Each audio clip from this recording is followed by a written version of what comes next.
Cara, o tema para esse vídeo é... Eu já tenho um. Bom, a gente tá precisando de um A tempo. gente falou sobre hino nacional. Certo. Mas a gente tem que falar também sobre a bandeira nacional. Afinal de contas, são os dois símbolos principais da nação. Cara, bandeira... Cara, acho que isso não dá vídeo, cara. Não dá vídeo? A bandeira do Brasil? Não, cara, porque é muito fácil, é muito rápido. O verde são as matas. O amarelo é o ouro. O azul é o céu estrelado e o branco é a paz. Cara, Não é você isso? não para de me surpreender, né? Ah, é? Que Porque bom. não é nada disso. Ah, não. Como assim não? O verde não é a mata, o amarelo não é o ouro, o azul não é o céu. Não tem nada a ver. Não? Não. Cara, mas afinal de contas, de onde veio a bandeira nacional? Roda a vinheta.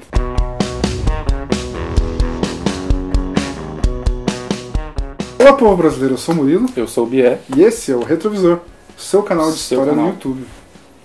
Tá bom, Bia, mas que história é que é essa aí de que a bandeira não é o verde, não são as matas, o amarelo não é o ouro? De onde veio a bandeira nacional, afinal de contas? Essa ideia de que as cores vêm das riquezas nacionais foi uma ideia que tentaram convencer a gente depois da República. Certo. Mas o verde e o amarelo têm uma outra origem completamente diferente. Primeiro, você lembra que o Brasil ficou independente em 1822. Dia 7 de setembro de Dia 7 de 1822. Portanto, a partir daí, o que o Brasil precisa?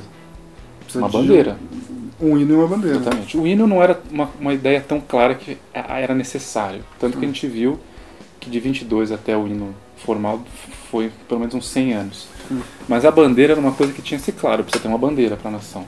E o Dom Pedro I chamou um artista francês para desenhar a bandeira do Brasil, o Debré. Olha só o Debré. O Debré, o Jean-Baptiste Debré, era um pintor francês que veio ao Brasil, ainda na época da colônia, pós 1808, ou seja, a família real já estava aqui. Ele veio na missão artística francesa. Ele era da corte do Napoleão. O Napoleão foi jogado para escanteio e ele veio para o Brasil. E o trabalho dele é muito relevante porque ele pintou várias cenas do cotidiano brasileiro. Então, assim, muitos estudos foram feitos sobre ele. É um pintor importantíssimo dos costumes do Brasil colônia. E o Dom Pedro I chamou ele para falar: ô, Debré, vamos desenhar essa bandeira. E o Debré falou: beleza. Ele era discípulo de um cara que tinha criado a bandeira francesa, o Debré. Ele falou: beleza, eu crio aqui a do Brasil. E ele fez um desenho com fundo verde, com losango amarelo no meio. Mas de onde ele tirou isso? Eu te pergunto. De onde ele tirou De isso? onde ele tirou isso? Primeiro, o brasão da família Bragança, que era a família do Dom Pedro I, a família real portuguesa e depois a família imperial brasileira, era um retângulo todo verde no fundo com um brasão no meio. E o brasão da família Habsburgo, que era da Imperatriz Leopoldina, que ela vinha da Áustria, era da família Habsburgo. Desse casamento surgiu os primeiros imperador e imperatriz do Brasil. Então o Debré pensou: vou unir esse verde da família Bragança, de fundo, com o amarelo da família Habsburgo. Porque o brasão da família Habsburgo era um losango de pé amarelo com o brasão no meio. Então o que ele fez? Ele pegou o fundo verde retangular, deitou o losango amarelo dos Habsburgo e colocou sobreposto ao verde. Tirou os brasões, obviamente, e colocou no meio o brasão que representava o Império do Brasil, que era no meio uma esfera armilar, que remetia à época das navegações portuguesas, que a esfera armilar era um instrumento de navegação. Ao fundo tinha a Cruz de Cristo. Ao redor, um círculo azul com as estrelas representando as províncias do Brasil. Embaixo saía um ramo de café e um ramo de tabaco, que eram as principais produções do Brasil. Então não tem nada mesmo a ver com verde das matas e amarelo do ouro. Nada a ver. Nada a ver. A ideia de que as cores da bandeira representam as riquezas nacionais veio justamente depois da proclamação da República. Porque aí a bandeira passa por uma reviravolta. Porque proclamou a República, como é que você vai ter uma bandeira com o brasão imperial? Não tem como, né? Tem que... Você tem uma bandeira que é a cor dos Habsburgo com os Bragança, e no centro tem o brasão imperial. Quando a proclamação da República aconteceu, não havia bandeira para a República. Ninguém sabia o que fazer. Porém, assim que houve o golpe, foi hasteado na Câmara Municipal do Rio de Janeiro uma bandeira que representaria a República, que era uma bandeira cópia da bandeira norte-americana. Que isso era lá do Zé do Patrocínio, o pessoal foi na Câmara. Exatamente. Porque parece que essa bandeira já existia ela tinha sido confeccionada pelo Clube Republicano Lopes Trovão. Lopes Trovão era um grande republicano, uma referência republicana brasileira naquela época. E antes da proclamação, o clube teria confeccionado essa bandeira para recebê-lo depois de uma viagem que ele fez. Então ela já estava guardada, aparentemente guardada no Clube Tiradentes, que era um outro clube republicano que havia no Rio de Janeiro. E quando houve a proclamação da República, o José do Patrocínio e outros republicanos falaram, bom, vamos pegar aquela bandeira, ela já está pronta, né? E hastearam, mas isso causou um mal-estar. Primeiro porque, bom, acho que até hoje causa mal-estar, não precisa nem explicar porquê, né? Você natural. copia a bandeira norte-americana com as cores verde e amarelo, é estranho. Mas o grande problema é que essa bandeira fazia referência aos Estados Unidos, que era capitalista, democrático, liberal. O grande ideal de república para os republicanos brasileiros era a Revolução Francesa. E a gente já viu aqui que a proclamação da República teve participação decisiva dos positivistas.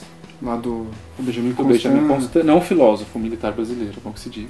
O Benjamin Constant e os militares jovens. Lá da Escola da Praia Entre Vermelha. eles, os militares da Escola da Praia Vermelha. Então, não dava jogo para eles você fazer uma referência clara aos Estados Unidos. Era melhor fazer uma referência a um governo que fosse mais radical. Porque os positivistas defendiam uma república autoritária, uma ditadura republicana, um governo forte. Como, digamos assim, os jacobinos da Revolução Francesa propunham. Tanto que no Brasil, depois da proclamação, chamou-se de jacobinos, os militaristas, positivistas, radicais, autoritários do Brasil, que deram apoio ao governo do Floriano Peixoto. Entendi, mas os jacobinos lá na Revolução Francesa não era o pessoal da esquerda? Mais à esquerda.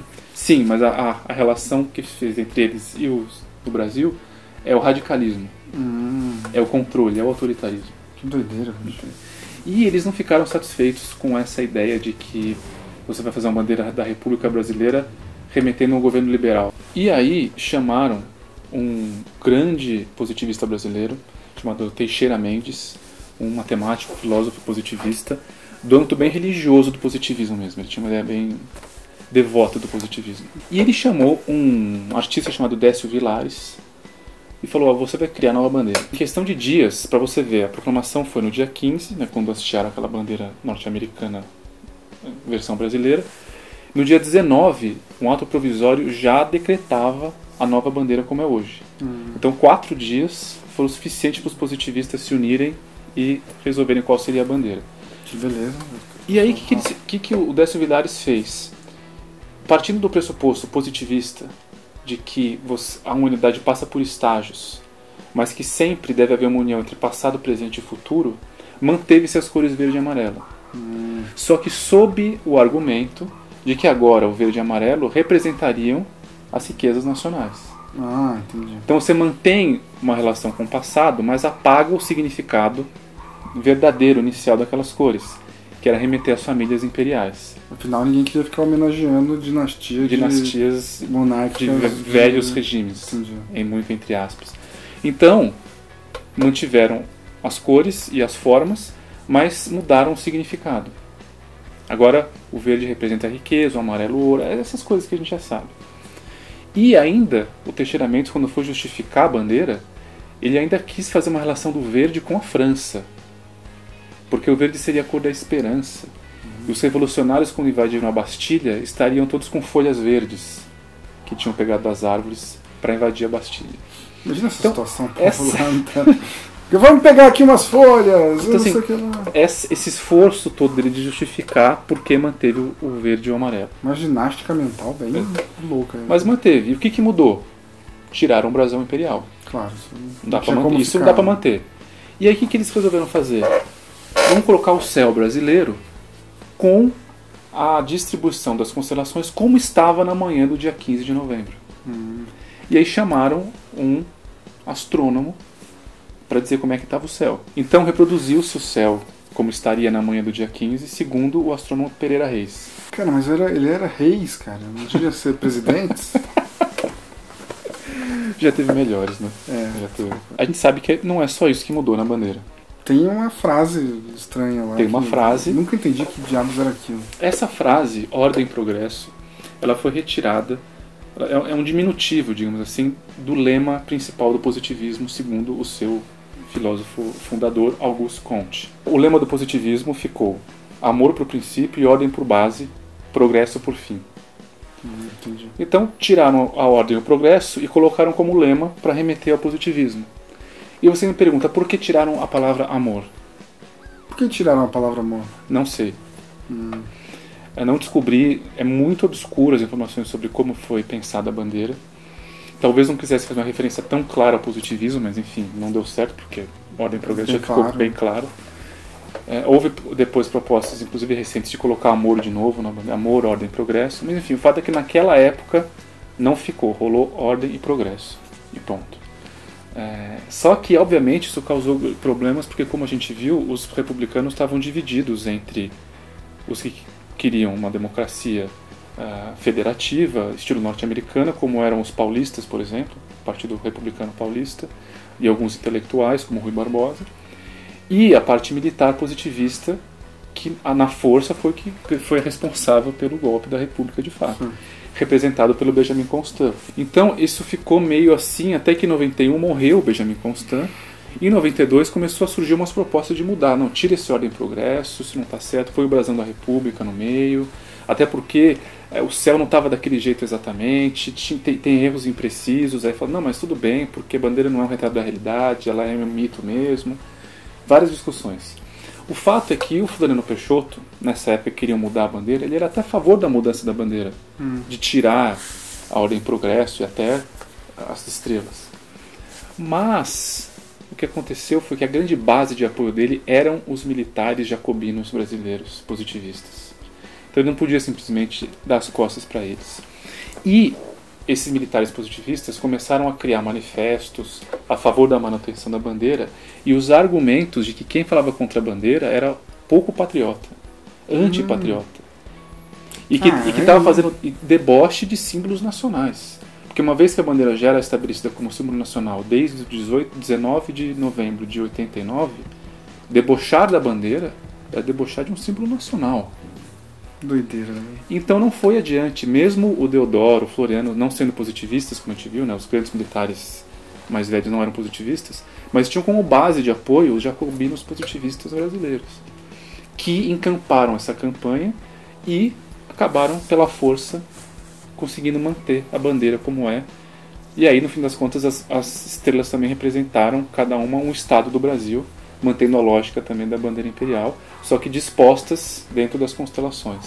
Nessa argumentação toda dos positivistas, para não mudar a bandeira, para deixar como estava, havia manifestos bastante incisivos contra quem queria mudar, acusando de antipatriotas, como eu disse, e de políticos corruptos, de politicagem corrupta, de parlamentares charlatões da política. Então havia todo um sentido antipolítico contra os políticos, a favor dos militares, já com uma ideia de que o político era corrupto, a política não prestava, era sujo, e que o certo era não ser político. Peraí, você está me dizendo então que eles eram militares, antipolíticos e autoritários? Exatamente. Isso me lembra alguma coisa, não lembra? Digamos que a história é cíclica, certo? É impressionante como a história se repete, principalmente no Brasil. Sempre em contextos diferentes. Claro. A gente não pode também igualar, mas porque cada um tem um contexto que justifica aquilo na sua própria época. Mas de fato é impressionante como o militarismo antipolítico naquela época surgiu com força, com consequências bem mais nefastas do que atuais. É bom que a gente se diga também. Naquela época as pessoas eram mortas, eram aprisionadas, presos políticos, mortes sumárias, é uma outra coisa, estado de sítio. Atualmente isso não acontece, mas existe uma relação ideológica. Tem tempo ainda. Dá um tempo, Ana. Deixa o homem trabalhar. Poxa, mas que doido saber que foi daí que veio, que tem tanta história por trás da bandeira nacional, assim como tinha tanta história atrás do hino. Você achou que não dava vídeo, né? Mas desculpa, deu um vídeo bem grande, aparentemente. E se você não sabia disso, comente aí, curte o vídeo, compartilha, né? Por favor, se inscreve no canal, ativa o sininho, que a partir de agora, meu amigo, é vídeo direto nesse canal. Agora a gente voltou com tudo. Toda semana pelo menos, isso quando não tiver 2 por semana, hein? Eu não garanto nada, quem sabe. Mas pelo menos 1 por semana vai ter. Então, olha só, vamos começar a compartilhar isso aí. e mostrar a história do Brasil pessoal aí. Vamos agitar esse canal e... Então, se você quiser checar a história... dá uma olhada no retrovisor. Que loucura, velho. É isso aí. É uma bela história.